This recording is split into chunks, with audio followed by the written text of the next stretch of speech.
When I did my graduate studies at the Middle East Institute at Columbia University's School of International Affairs, I took many courses on the question of the Middle East conflict.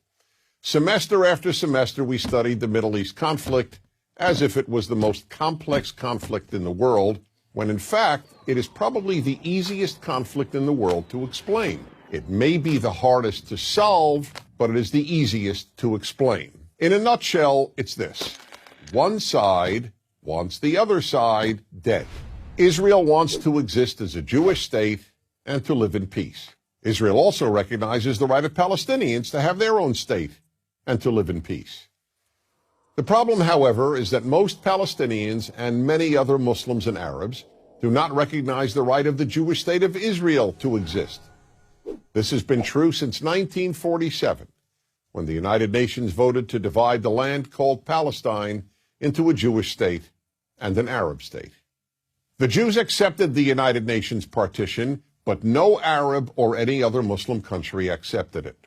When British rule ended on May 15, 1948, the armies of all the neighboring Arab states, Lebanon, Syria, Iraq, Transjordan, and Egypt, attacked the one-day-old state of Israel in order to destroy it. But to the world's surprise, the little Jewish state survived. Then it happened again. In 1967, the dictator of Egypt, Gamal Abdel Nasser, announced his plan, in his words, to destroy Israel.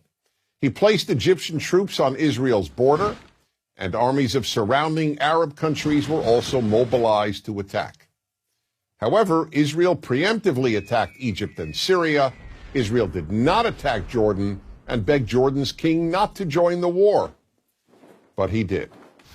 And only because of that did Israel take control of Jordanian land, specifically the West Bank of the Jordan River. Shortly after the war, the Arab states went to Khartoum, Sudan, and announced their famous three no's: no recognition, no peace, and no negotiations.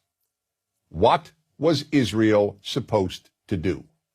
Well, one thing Israel did a little more than a decade later in 1978 was to give the entire Sinai Peninsula, an area of land bigger than Israel itself and with oil, back to Egypt, because Egypt, under new leadership, signed a peace agreement with Israel.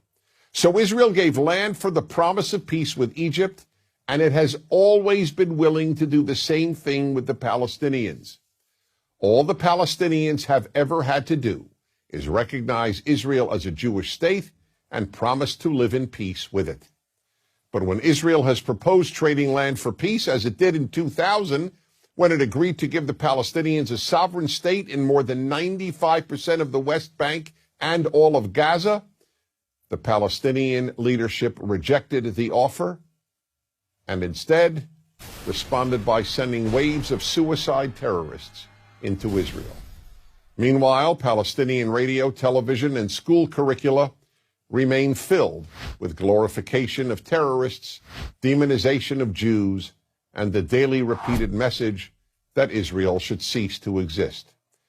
So it's not hard to explain the Middle East dispute. One side wants the other dead. The motto of Hamas, the Palestinian rulers of Gaza, is, "We love death as much as the Jews love life." There are 22 Arab states in the world, stretching from the Atlantic Ocean to the Indian Ocean.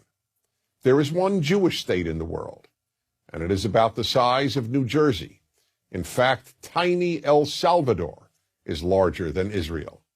Finally, think about these two questions. If tomorrow Israel laid down its arms and announced, "We will fight no more," what would happen? And if the Arab countries around Israel laid down their arms and announced, "We will fight no more," what would happen? In the first case, there would be an immediate destruction of the state of Israel and mass murder of its Jewish population. In the second case, there would be peace the next day.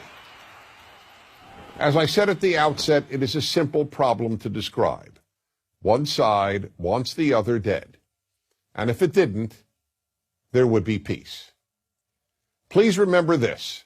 There has never been a state in the geographic area known as Palestine that was not Jewish. Israel is the third Jewish state to exist in that area. There was never an Arab state, never a Palestinian state, never a Muslim or any other state. That's the issue. Why can't the one Jewish state the size of El Salvador be allowed to exist? That is the Middle East problem. I'm Dennis Prager.